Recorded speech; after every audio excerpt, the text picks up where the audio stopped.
I still say a little don't caked on your pole. You have to repeat yourself. It's all right. Okay, now we come to capital K, Arabia. And like I said, and I repeat for the sake of those who watch on YouTube, and I have a few, the word Arav, it's Arabia, and the word Erav means evening. And again, Isaiah plays upon word concerning this. Simply become the night that will affect Edom,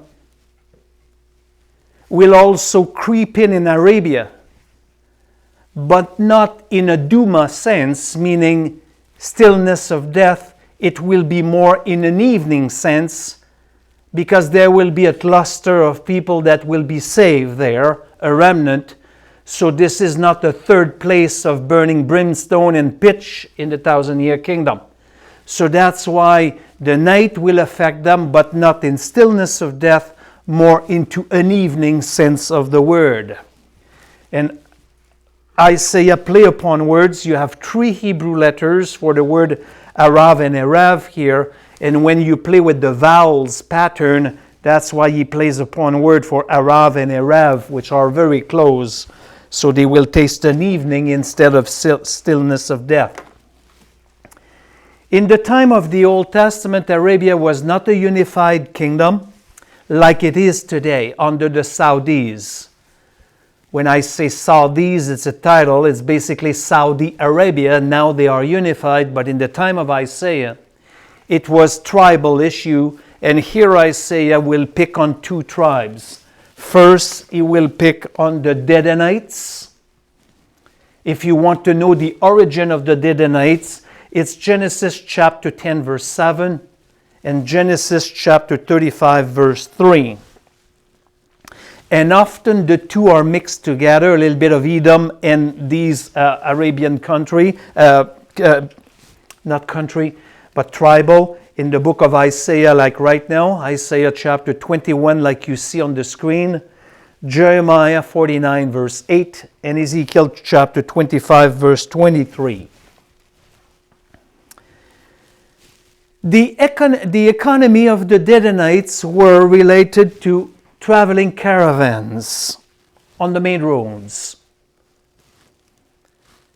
Their economy was dependent on traveling caravans. That's why it says in 13b, O caravans of the Dedanites.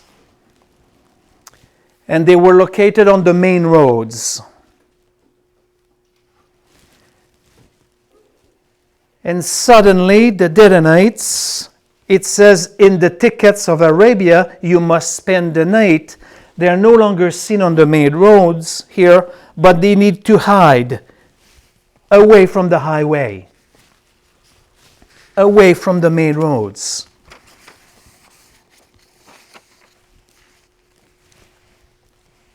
Let's read verse 14. Bring water for the thirsty, O inhabitants of the land of Tema, circle Tema, meet the fugitive with bread. So the Dedanites right now are no longer to go to the city to buy bread. And they must depend on other tribes like Tema. And suddenly their independence is broken in two. It's broken away, if you want to. The Dedanites were a self-sufficient tribe. And now they must depend on Tema. Look at the screen. Tema is located in northwest Arabia. That's the second tribe? That's the second tribe, correct? Northwest Arabia, Job chapter 6, verse 19, and Jeremiah chapter 25, verse 23. So basically, as the Dedanites were self-sufficient, now they need to depend on the tribe of Tema, basically located not too far from Dedan here. It's right here, somewhere. Tema is a bit a little bit north here. And the reason why the Dedonite must hide here is because of the war.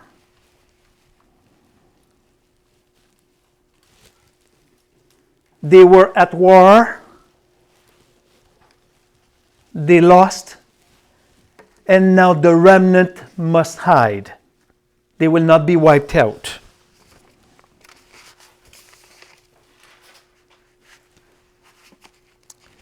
I said to Terry that Tema was the second tribe. I'm wrong. Tema was not the second tribe.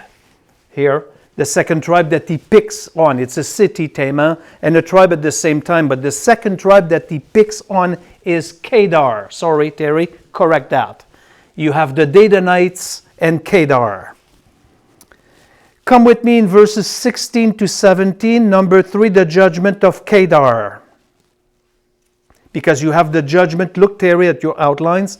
Number 2, the judgment of Dedan, the judgment of Kedar. There is no such a judgment per se on Tema right now. It's Kedar. Come with me in verses 16 to 17.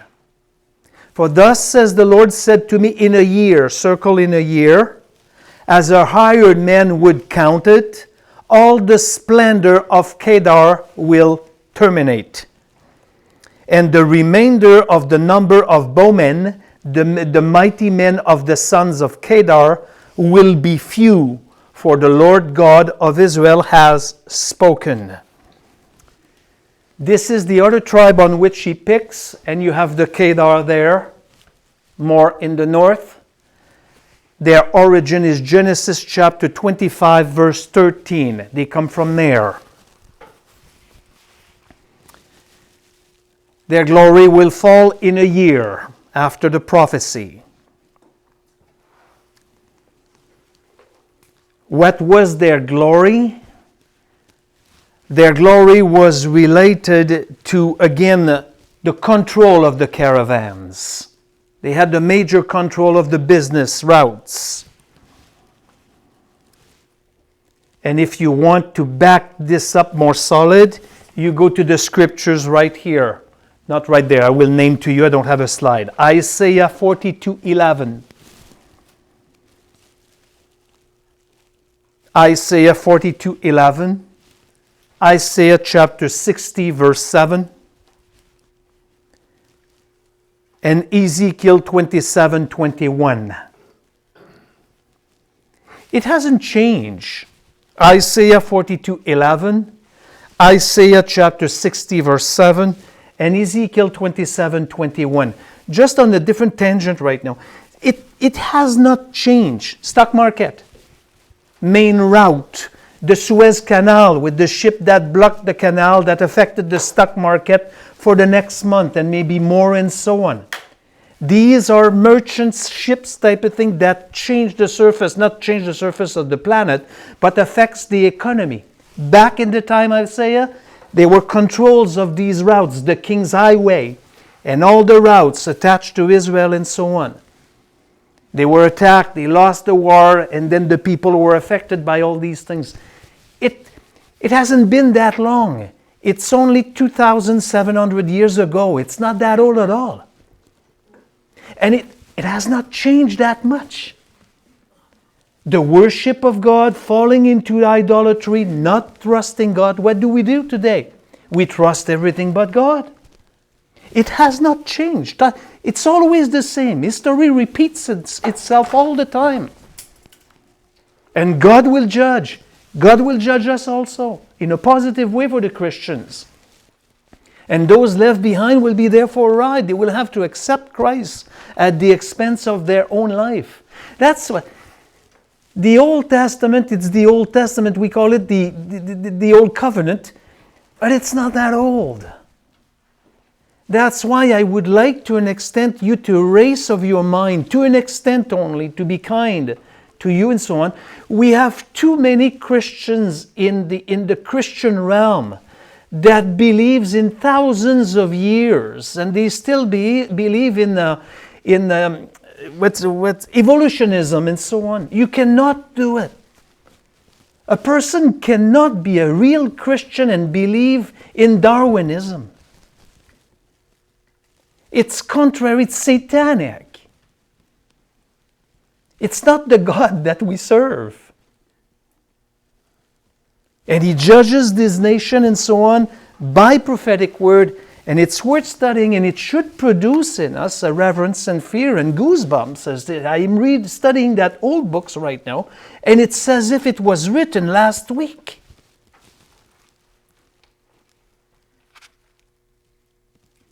God's word is eternal. That's it. Okay, so just wanted to say that to you right now.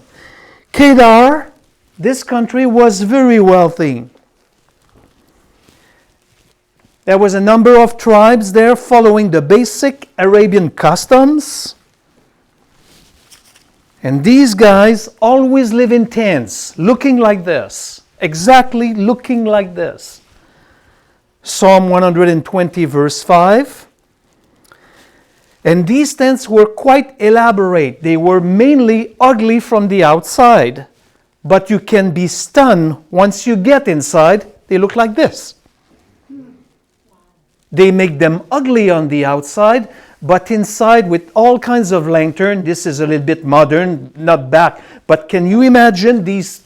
We still see them today, Bedouin tents, but these are the tents of Kedar. Can I have a person, Vicky, would you help me with this, please? I'm going to ask you two scriptures. You do both, Vicky. Listen to her. Psalm 120 verse 5. They were wealthy. The emphasis was not on the outside. It was the inside of the tent. Look at the beauty. Pillows to recline. Carpet made in Arabia, where you can buy a piece of carpet like this for thousands of dollars. We saw that in Greece, Sylvie, when we traveled Greece and Turkey. Vicky. Psalm 125. 120 verse 5. Correct. Woe is me, for I sojourn in Meshach, for I dwell among the tents of Kedar. For I dwelt among the tents of Kedar. That's what they look like. Vicky, can you do Song of Songs, Song of Solomon, chapter 1, verse 5? Because I'm going to quit on this. This is my last slide. We covered all the slide tonight. So they were very wealthy. And they still live in tents like this in these places. Not for all the people, but for those who are very traditional. Do they still have that? Oh yeah, oh yes, oh yeah. This is ancestry for them. This is going back to their stuff. Yeah. Are those pedicure chairs there? It looks like it, eh? You go to your psalm and then I think you move forward, Vicky. Don't sweat it too much. No, it's before the psalm. No, it's after. I do it. I'll do, sister. Yeah, I have it. 1:5. Okay. I am black but lovely. It's a very sexual book, by the way. O daughters of Jerusalem, like the tents of Kedar. Because she says, the Shulamit, she was burnt by the sun because she was working in the vineyard outside. And she was burnt by the sun, and that's why she refers to this. I'm black and lovely, swarthy, and so on. It's a poetry book. She's not alluding to the inside right now. I'm black. It's not the church. You see, we teach Song of Solomon, and we say to the people, to the Jewish people, Germain, if you go teach them that the Song of Songs is the story of Christ, the love for His church, they will return your singing equipment back in Canada. If you have heard this, you've been lied at. Oh, it's a love story, the passion that Christ has for His church, not even close to the context, far in the field. These guys there, the Hasidim, are not allowed to read the book before the age of 30. All of them read it at the age of 15 because it's not allowed. If they would say you need to read it at the age of 15, they would wait to be 30 to read it. Because it's a sexual book. Oh, sex is a sin. Am I telling me that my birth was a sin?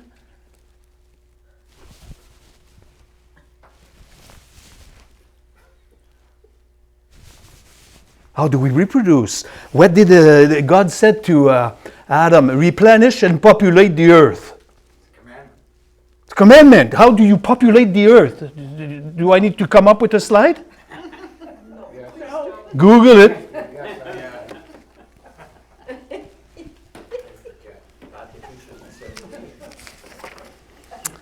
Verse 17 says, I finish with this, will be few. When the judgment hits on Kedar, their population will decrease. Their population will decrease. And in that sense, that's the evening sense. It's not destruction total. It's not night Duma. It's evening. They will be hit, but verse 17, and the remainder of the number of bowmen, the mighty men of the sons of Kedar, will be few. Circle, will be few. Okay? Notice the contrast in verse 17 with the Edomites. For Edom, it's Duma, destruction, but for Arabia, the play on words is Arav, evening only, because a few will survive. If you want to read more about Edom, not Edom, Kedar, you go to Jeremiah chapter 49, verses 28 to 33. Jeremiah chapter 49, verses 28 to 33. Okay, now, unless you have a question to fulfill your note making, for things to be said twice, if you don't close your book, just take your outlines with you for a quick moment. Do you still have this in your presence? If you don't, it's no big deal. You don't have it, but I take this. I'm giving you right now my goal with respect to the fatigue. I want you to keep in mind that I am in good shape. To do what I do by the grace of God alone, I'm in good shape. I'm not tired. I'm tired, but I'm not tired. I'm not overwhelmingly tired. It goes well. We never closed here. We have carried on with the services and with the Bible study. But having said this, the situation, the supposedly COVID, has a toll on me too. You think about it, you listen to the conversations of the people, example before the class. So it got under our skin, whether we like it or not. Today I went to pick up a jacket that I dry clean. I forgot my mask. I'm so not caring anymore in a bad sense. Forgot the mask in the car, never went to pick it back. And we're tired of it. And I want to respect also your tiredness, so that's why the sessions are kept slightly shorter. You travel far, you want to be fed, and I think we don't drop the ball, we feed, but you do the traveling. She travels more than the length of the class. So for me, I need to be accountable to her. And what? It's worth it. It's worth it. Thank you so much. I need to be accountable. I cannot 15 minutes, Kedar, and it's there, and make a note, and thank you so much, you're dismissed. You will say, $15 of gas or $20 of gas to be shown a map of Kedar. We need a little bit more. So, looking at this, we have 3 more sessions in April. 14th, 21st, 28th, and potentially 4 more sessions in May. 5th, 12th, 19th, and 26th. Dismiss that because here on Wednesday night we don't hit any feast or the BC day and whatnot. Take your outline with me. Where I would like to take you with this teaching for about an hour 15, an hour 20. You have noticed that we don't reach the 8:30, rarely. 8:10, 8:20 maybe, because now it's going to get warmer, easier to travel and so on. I would go to page 11 where you are right now. Do capital L, the Valley of the Vision. Turn the page. Capital M, Tyre. Then we get in something very interesting when we will be out of the surrounding nation. Roman numeral 7, that's the little apocalypse of Isaiah from chapter 24 to 27:13. The great trib, the worldwide judgment, the worldwide glorification of God's name, the devastation of the earth. Come on. the end of the trib, the song of praise, and so on. Turn the page. Capital C, the song of salvation, the tale of the two cities, name it. Point number 4, Israel's travail. Just follow me, I'm jumping. D, the restoration of Israel. Israel's refuge in the great trib. The punishment of Leviathan, priceless. The song of the vineyard, purging of Israel. Devastation of Bab, regathering of Israel.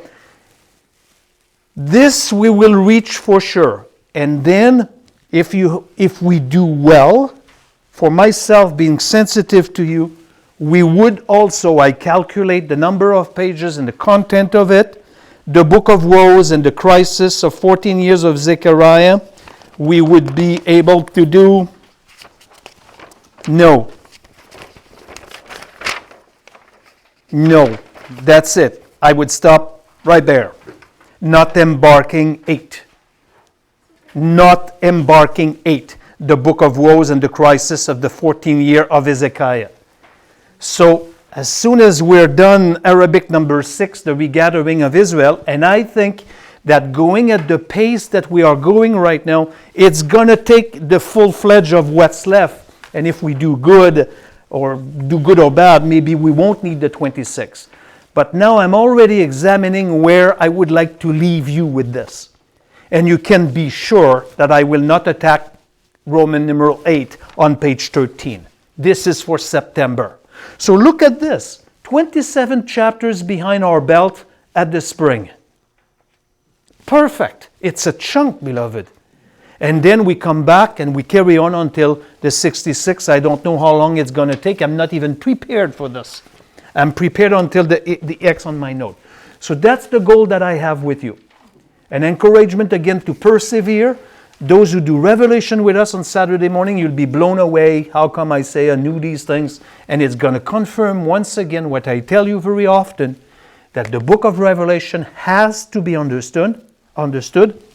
It's not complicated when you study the Old Testament prophets and so on. We're not even done. We won't have time in our lifetime to study them all, Jeremiah, Ezekiel. But we at TSM and you guys with the minor prophets and so on, you have studied a lot, including the life of the Messiah. So that's the goal that I have with you. Are you with me? So we carry on. You will like, because the tedious part, that's what I call the tedious part. And to make it palatable for you and I, so I come up with these pictures borrowed from the internet, show them tents and so on. Because, I don't want to learn. I've lost students, I don't need to know all these names and so on. Fine. But I think it's necessary because we miss the nuggets, the McNuggets that are tasty when you dip them in the honey mustard type of thing. Delicious when you have seen the little prophecy here and there, and now the play upon words and so on. That's where I would like to finish with you at the end of May. Ernie, would you finish, brother?